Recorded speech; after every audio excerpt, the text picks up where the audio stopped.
भक्तों, आपने देखा होगा हर रोज लाखों महिलाएं श्रद्धा से तुलसी माता को जल चढ़ाती हैं। पर क्या आप जानती हैं कि 3 प्रकार की महिलाएं भी ऐसी होती हैं जिन्हें भूल कर भी तुलसी में जल नहीं चढ़ाना चाहिए। अगर वे ऐसा करती हैं तो माता लक्ष्मी तुरंत घर को छोड़कर चली जाती हैं और दरिद्रता का साया घर में प्रवेश कर जाता है। फिर उनके घर जो है सदैव गरीबियों से घेरा रहता है। उनके घर में बच्चे रोग और बीमारी से पीड़ित रहते हैं। उनका घर कभी समृद्धि नहीं कर पाता है, यानी घर में कभी धन नहीं टिकता है। माता लक्ष्मी सदैव ऐसे घरों से प्रसन्न नहीं रहती हैं। भक्तों, आपने देखा होगा कुछ घरों में दिन रात मेहनत के बाद भी भयंकर गरीबी पीछा नहीं छोड़ती है, जबकि कुछ घरों में बिना अधिक प्रयास के ही माता लक्ष्मी उसे अपार धन देती हैं। उसके घर में कभी धन की कमी नहीं होती है। ऐसे घरों में माता लक्ष्मी सदैव वास करती हैं, सुख शांति और ऐश्वर्य बना रहता है। क्या आपने कभी सोचा है कि माता लक्ष्मी ऐसे कौन से घर होते हैं जहां पर माता लक्ष्मी सदैव वास करती हैं, और ऐसे कौन से घर होते हैं जहां से माता लक्ष्मी अचानक चली जाती हैं?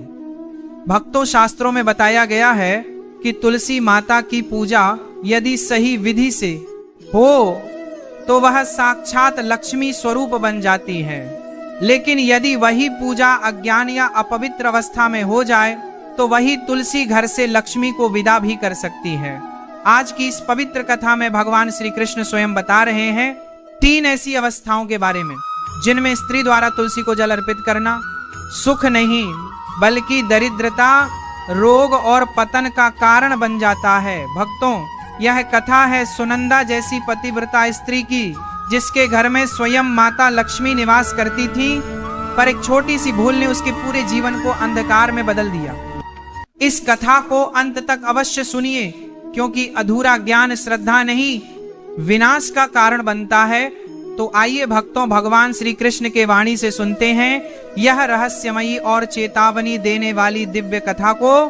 भक्तों, एक समय की बात है, देवी सत्यभामा भगवान श्री कृष्ण के पास आती है और उनसे पूछने लगती है, हे प्रभु, पहले आपने मुझे तुलसी को जल देने का और तुलसी के पास दीपक जलाने का महात्म सुनाया था, किंतु हे प्रभु, आज मैं आपके पास यह जानने के उद्देश्य से आई हूं कि तुलसी को जल चढ़ाने के नियम क्या है। कौन सी स्त्री तुलसी को जल चढ़ा सकती है और कौन स्त्री तुलसी को जल नहीं चढ़ा सकती, इस विषय में मुझे ज्ञान दीजिए। भगवान श्री कृष्ण कहते हैं, हे सत्यभामा, आज तुमने उत्तम प्रश्न किया है। तुलसी को जल देने के महत्वपूर्ण नियम होते हैं। उन नियमों का पालन करते हुए ही तुलसी को जल देना चाहिए। यदि कोई व्यक्ति इन नियमों का पालन नहीं करता है तो उसे महापाप लगता है। देवी लक्ष्मी उसके घर का त्याग करके चली जाती है। हे सत्यभामा, आज मैं उन 3 स्त्रियों के विषय में बताने वाला हूँ जिन्हें तुलसी को जल नहीं चढ़ाना चाहिए। इन स्त्रियों को तुलसी को जल देने का कोई शुभ फल प्राप्त नहीं होता है, उल्टा इनके द्वारा तुलसी को जल चढ़ाने पर उन्हें महापाप ही लगता है। तुलसी को जल चढ़ाने के नियम बताने से पूर्व हे देवी, मैं आपको सुनंदा का प्राचीन इतिहास सुनाता हूँ, जिसे आप ध्यान से सुनिए। जो भी स्त्री इस प्राचीन कथा का श्रवण करती है उसे तुलसी को 10 वर्षों तक जल देने का पुण्य प्राप्त होता है। इस कथा को जो भी ध्यान से सुनता है और इसका प्रचार करता है, उसके दुखों का नाश होता है और उसकी दरिद्रता दूर होती है। देवी सत्यभामा कहती है, हे स्वामी, आपके मुख से इस कथा का श्रवण करना बड़े सौभाग्य की बात है। कृपया आप मुझे वह कथा कहिए, मैं इसे ध्यान से पूरा अवश्य सुनूंगी। भक्तों, फिर भगवान श्री कृष्ण देवी सत्यभामा को वह कथा सुनाने लगते हैं। इस कथा को आप ध्यान से पूरा अवश्य सुनिए, क्योंकि आधा अधूरा ज्ञान घातक हो सकता है। तो चलिए आपको सुनाते हैं वह कथा। भगवान श्री कृष्ण कहते हैं, हे देवी सत्यभामा, पूर्व काल की बात है। दक्षिण देश में एक अत्यंत शोभायमान नगरी थी। उस नगरी में सुदेव नाम का एक ब्राह्मण निवास करता था। सुदेव बहुत ही बुद्धिमान और शास्त्रों में पारंगत था। उसने वेदों का भी अध्ययन किया था। उसी के नगर के पास एक नगर था। उस नगर में ध्यान शर्मा नाम का एक विद्वान ब्राह्मण था। उसकी एक पुत्री थी जिसका नाम सुनंदा था। उसे ध्यान शर्मा ने बड़े ही लाड प्यार से अपनी पुत्री का लालन पालन किया था। उसकी पुत्री अत्यंत सुंदर और गुणवान थी। जब सुनंदा विवाह के योग्य हुई तो ध्यान शर्मा को अपनी पुत्री के विवाह की चिंता सताने लगी। इसीलिए उसने अपनी पत्नी से कहा, हे प्रिय, हमारी पुत्री अब जवान हो चुकी है, इसलिए अब इसका विवाह हमें कर देना चाहिए। तब उसकी पत्नी कहती है, हे स्वामी, मेरी दृष्टि में एक विद्वान ब्राह्मण है जिनका नाम सुदेव है। मैं तो कहती हूँ हमारी पुत्री का विवाह उन्हीं श्रेष्ठ ब्राह्मण के साथ करा दिया जाए, उनके साथ विवाह करके हमारी पुत्री सुखी जीवन व्यतीत करेगी। ध्यान शर्मा कहता है, हे प्रिय, तुम ठीक कहती हो, मैंने भी सुदेव जी के विषय में बहुत सुना है। हम हमारी पुत्री का विवाह उन्हीं के साथ करेंगे। मैं कल ही उनके पास अपनी पुत्री के विवाह का प्रस्ताव लेकर जाता हूँ। फिर ध्यान शर्मा अपनी पुत्री के विवाह का प्रस्ताव लेकर सुदेव के घर पर जाता है। सुदेव घर में अपने माता पिता की सेवा कर रहा होता है। जब ध्यान शर्मा सुदेव को अपने माता पिता की सेवा करते देखता है तो उसे बड़ा आनंद होता है। वो सोचता है, अरे वाह, ये ब्राह्मण पुत्र तो कितना महान है, ये तो बड़ी प्रसन्नता से अपने माता पिता की सेवा कर रहा है। जब ध्यान शर्मा को सुदेव द्वार पर खड़ा देखता है तो उनका स्वागत करता है और कहता है, हे विप्रवर, पधारिए, आपका स्वागत है। कहिए, मैं आपकी किस प्रकार से सहायता कर सकता हूँ। सुदेव का अतिथि सत्कार देखकर ध्यान शर्मा बहुत प्रसन्न हो जाता है। वह देखता है कि सुदेव का घर अत्यंत पवित्र और शुद्ध होता है। उसके घर के सामने तुलसी का पौधा होता है और घर के अंदर भगवान विष्णु की प्रतिमा रखी हुई होती है। इससे ध्यान शर्मा को विश्वास हो जाता है कि सुदेव ही उसकी पुत्री के लिए सर्वोत्तम वर है। फिर ध्यान शर्मा सुदेव से कहता है, हे विप्रवर, आज मैं आपके पास मेरी पुत्री के साथ आपके विवाह का प्रस्ताव लेकर आया हूँ। मेरी पुत्री के लिए आपके समान श्रेष्ठ वर कहीं और नहीं मिल सकता। सुदेव के माता पिता भी ये बात सुनकर प्रसन्न हो जाते हैं और सुदेव को विवाह के लिए मान लेते हैं। फिर सुदेव भी विवाह के लिए तैयार हो जाता है। विवाह का मुहूर्त तय किया जाता है और एक पवित्र स्थान पर सुदेव और सुनंदा का विवाह संपन्न किया जाता है। सुनंदा के सुंदर और मनमोहक रूप को देखकर सुदेव बहुत प्रसन्न होता है। सुनंदा अत्यंत गुणवान और चरित्रवान स्त्री थी। विवाह के बाद जब सुनंदा सुदेव के घर पर जाती है तो वह अपने पति और सास ससुर की बड़ी सेवा करती है। अपनी मधुर वाणी और कार्यों से वह सभी के मन को जीत लेती है। सुनंदा के ससुराल वाले भी उसके कार्य से बहुत संतुष्ट रहते हैं। सुनंदा नित्य अपने पति से पहले जागकर घर का आंगन साफ करती थी, फिर घर के अंदर साफ सफाई करके स्नान किया करती थी। स्नान करके वह नित्य तुलसी को जल देती थी और फिर पूजा घर में जाकर भगवान विष्णु और माँ लक्ष्मी की पूजा किया करती थी। फिर भोजन बनाकर उसमें तुलसी पत्र डालकर भगवान विष्णु को भोग लगाया करती। उसके बाद वह अपने पति को भोजन कराकर फिर खुद भोजन किया करती थी। रात को वह पति के चरण दबाकर उसके सो जाने के बाद सो जाया करती थी। सुनंदा के अंदर एक पतिव्रता नारी के सभी लक्षण थे और वह अपने पति को ही परमेश्वर मानकर उनकी सेवा करती थी। सुनंदा ने कभी अपने पति के अलावा अन्य पुरुष के विषय में विचार नहीं किया। वह सत्य धर्म का पालन करने वाली और धर्म कार्य करने वाली पवित्र स्त्री थी। उसने कभी कोई अशुभ कार्य नहीं किया। सुनंदा के ऐसे सात्विक और सरल स्वभाव को देखकर माँ लक्ष्मी भी उस पर मेहरबान थी। माँ लक्ष्मी स्वयं चलकर उसके घर में आकर निवास करने लगी, जिससे सुनंदा के जीवन में सुख समृद्धि और भी अधिक बढ़ गई। भगवान श्री कृष्ण कहते हैं, हे देवी सत्यभामा, देवी लक्ष्मी उन्हीं स्त्रियों पर अपनी कृपा दृष्टि बनाए रखती है जो पतिव्रता होती है और जो सत्य धर्म का पालन करती है। सुनंदा के अंदर वे सभी लक्षण थे जो एक श्रेष्ठ पतिव्रता नारी के अंदर होने चाहिए। लेकिन आगे मैं तुम्हें बताऊंगा कि सुनंदा की एक भूल के कारण देवी लक्ष्मी उसके घर को त्याग कर कैसे चली गई। एक दिन सुनंदा का पति अत्यंत कामातुर होकर सुबह स्नान करने के पश्चात सुनंदा के पास आया और उसने सुनंदा के साथ शारीरिक संबंध स्थापित किया, जिससे सुनंदा का शरीर अपवित्र हो गया। लेकिन सुनंदा का मन भी काम के प्रभाव में ही था, इसीलिए वह अपने नित्य नियम को भूल गई। उसने पति के साथ संबंध बनाने के बाद बिना स्नान किए ही तुलसी को स्पर्श किया और उसे जल दिया, जिससे सुनंदा के शरीर में महामोह ने प्रवेश कर लिया। सुनंदा के सारे इंद्रियां तिलमिला उठे। सुनंदा के शरीर में महामोह ने प्रवेश करते ही देवी लक्ष्मी ने सुनंदा के घर को त्याग दिया और लक्ष्मी उस स्थान से चली गई। तब से सुनंदा के शरीर में निवास कर रहे उस महामोह ने उसे सभी धार्मिक कार्यों से वंचित कर दिया। इसका विपरीत प्रभाव सुनंदा के पति पर भी पड़ा और वह भी सदा कामातुर होकर सुनंदा के साथ विहार करने लगा। उसका मन सदैव ही काम वासना में लगा रहता था। फिर एक दिन सुनंदा के पति ने तो सभी सीमाओं का उल्लंघन किया और सुनंदा के मासिक धर्म के दौरान ही उसके साथ संबंध स्थापित किया, जिससे सुनंदा के शरीर में निवास कर रहा ब्रह्म हत्या का पाप उसके पति के शरीर में प्रवेश कर गया। हे देवी सत्यभामा, जब स्त्री मासिक धर्म से होती है तो उसके शरीर में 3 दिनों तक ब्रह्म हत्या का पाप निवास करता है, क्योंकि ब्रह्मदेव ने इंद्र के शरीर से ब्रह्म हत्या का पाप निकालकर वृक्ष, जल, अग्नि और अप्सराओं को ग्रहण करने के लिए कहा था।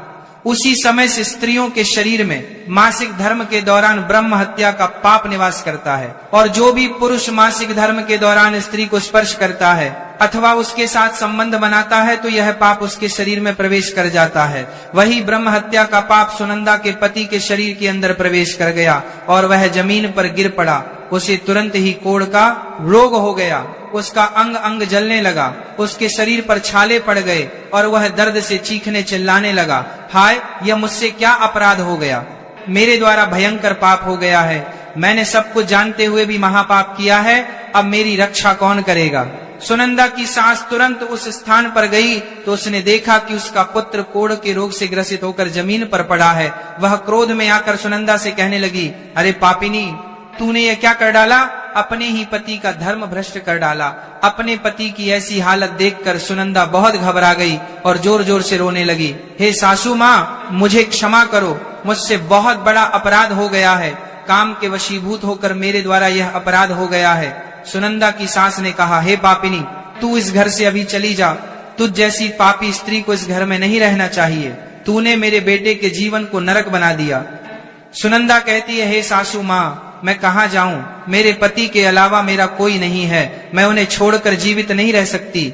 सुनंदा की सास कहती है, तू कहीं भी जाकर मर जा, लेकिन अब तू इस घर में निवास नहीं कर सकती। इतना कहकर सुनंदा की सास ने उसे धक्के मारकर घर से निकाल दिया। फिर सुनंदा दुखी होकर घर से निकल गई। उसे अपनी भूल पर बड़ा पछतावा होने लगा। उसे कुछ भी समझ में नहीं आ रहा था कि वो क्या करे। सुनंदा चलते चलते एक वन में जाती है। उसी वन में एक साधु का आश्रम होता है। तब वह उस आश्रम पर सहायता मांगने के लिए जाती है तो वहां पर कोई नहीं होता है। सुनंदा इस आश्रम पर जाकर बैठ जाती है और अपने दोष के विषय में सोचते हुए दुखी होने लगती है। फिर कुछ समय बाद एक ऋषि उस आश्रम पर आते हैं जिनका वह आश्रम होता है। जब वे ऋषि एक स्त्री को अपने आश्रम पर दुखी बैठा हुआ देखते हैं तो आश्चर्यचकित हो जाते हैं और पास जाकर उस स्त्री से पूछने लगते हैं, हे कल्याणी, तुम कौन हो और किस कारण से इस स्थान पर अकेली बैठी हो, तुम्हारे दुहक का क्या कारण है। तब वह स्त्री कहती है, हे मुनिवर, मेरा नाम सुनंदा है, मेरे द्वारा घोर पाप हो गया था, इस कारण से मैं अपने परिवार से बिछड़कर इस स्थान पर आई हूँ। ऋषि कहते हैं, हे देवी, ये क्या कह रही हो तुमने कौन सा पाप किया है, मुझे विस्तार से बताओ, मैं तुम्हारी कोई सहायता कर सकूं तो प्रयत्न अवश्य करूंगा। सुनंदा कहती है, हे मुनिवर, मेरे द्वारा घोर पाप हो गया है।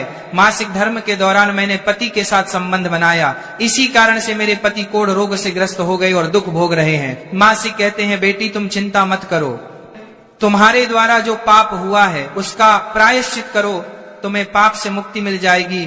तुम इस आश्रम में बैठकर भगवान विष्णु की पूजा करो, तुलसी को नित्य जल दो और गौ माता की सेवा करो, तुम्हारा पति जल्दी ही ठीक हो जाएगा। फिर वह सुनंदा वहीं पर उस आश्रम में रहकर भगवान विष्णु की नित्य पूजा करने लगती है। रोज स्नान करके वह ब्रह्मचर्य का पालन करते हुए तुलसी को जल चढ़ाती है और तुलसी के पत्ते डालकर भगवान विष्णु को भोग लगाती है, उनकी सेवा करती है। दिन भर वही भगवान विष्णु की मूर्ति के आगे बैठकर भगवान विष्णु की भक्ति करने लगती है। इस प्रकार से 1 वर्ष बीत जाता है। भगवान विष्णु सुनंदा की दृढ़ निष्ठा और भक्ति से अत्यंत प्रसन्न हो जाते हैं और सुनंदा को साक्षात दर्शन देते हैं। भगवान विष्णु को साक्षात अपने सामने खड़ा देखकर सुनंदा उन्हें बारंबार प्रणाम करने लगती है। तब भगवान विष्णु सुनंदा से कहते हैं, हे पुत्री, तुमने बड़ी ही श्रद्धा से और भक्ति भाव से मेरी आराधना की है, इसीलिए अब मैं तुम पर प्रसन्न हूँ, कहो तुम्हारी क्या कामना है। सुनंदा कहती है, हे प्रभु, कृपया मुझे बताइए, मेरे किस दोष के कारण मेरे अंदर कम का वास हो गया, जिस कारण से मेरे द्वारा घोर पाप हुआ और मेरे पति को कोढ़ का रोग हो गया।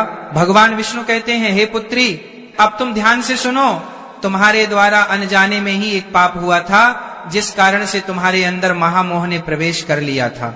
एक दिन तुमने अपने पति के साथ संबंध बनाने के बाद बिना स्नान किए ही तुलसी को जल दिया था। पति पत्नी जब रति क्रिया करते हैं तो उनका शरीर अपवित्र हो जाता है और ऐसी अवस्था में तुलसी को कभी स्पर्श नहीं करना चाहिए।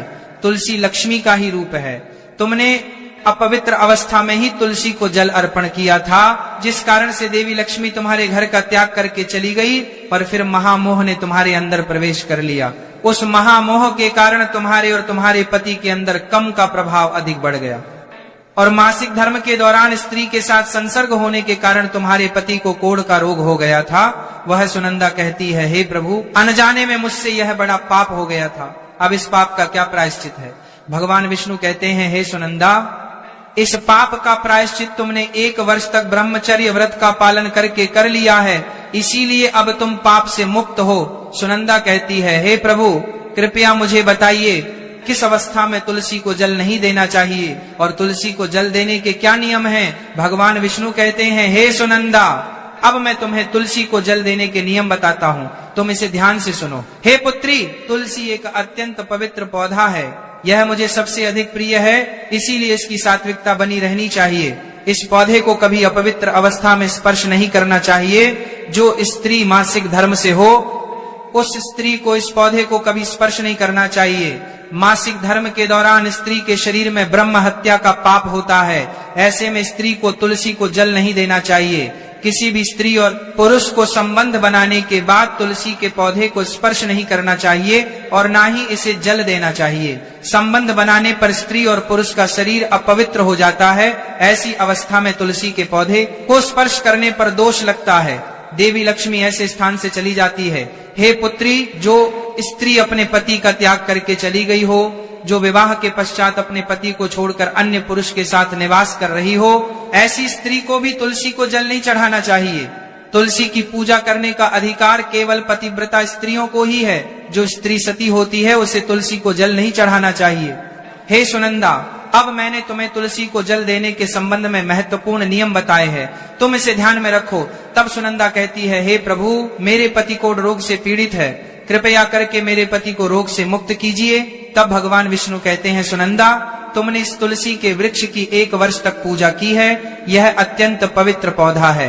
अब तुम इसके पत्ते ले जाकर अपने पति को खिला दो, वह रोग और पापों से मुक्त हो जाएगा। इतना कहकर भगवान विष्णु अंतर्ध्यान हो जाते हैं। ये सुनकर सुनंदा बहुत प्रसन्न हो जाती है और भगवान विष्णु को बारंबार प्रणाम करके धन्यवाद देती है।